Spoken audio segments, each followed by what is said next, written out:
Good morning student. आज विषय होछि उद्भिदर विभिन्न अंशर कार्य। आज विषय वस्तु है पत्रर कार्य। पत्र रे केते गुड़िए छिद्र थाए। एगुड़िक खाली आखिरे देखा जाती नहीं। एही छिद्र गुड़िक मध्य देई वायु पत्र भीतर को जाइथाए। पत्र रे थिबा सबुज कणा पत्र को सबुज रंग प्रदान करिथाए। पत्र रे उद्भिदर खाद्य प्रस्तुत होइथाए।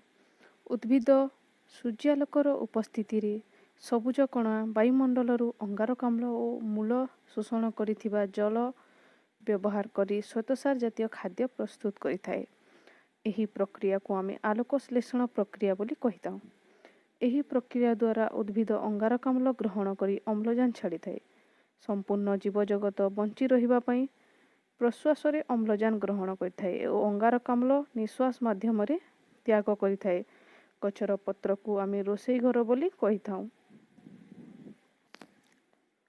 पत्र माध्यम रे आउ गोटे कार्य करिथाए, ताहा हेउछि उच्छेदन प्रक्रिया।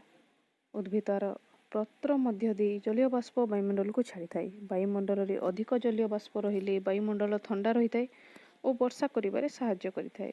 एणु गछ को प्राकृतिक शीतलीकरण जंत्र बोली कहा जाए।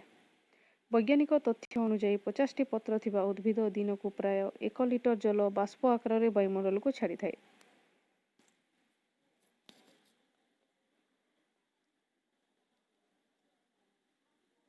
केतेक गछर पत्ररु नुआ गछ सृष्टि हुए, जेपरिक अमर पोई।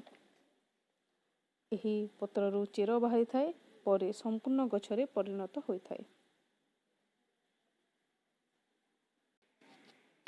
केतेक गछर पत्र को आमे खाद्य रूप में ग्रहण करिथाउ, यथा सजना और विभिन्न प्रकार साग गछ।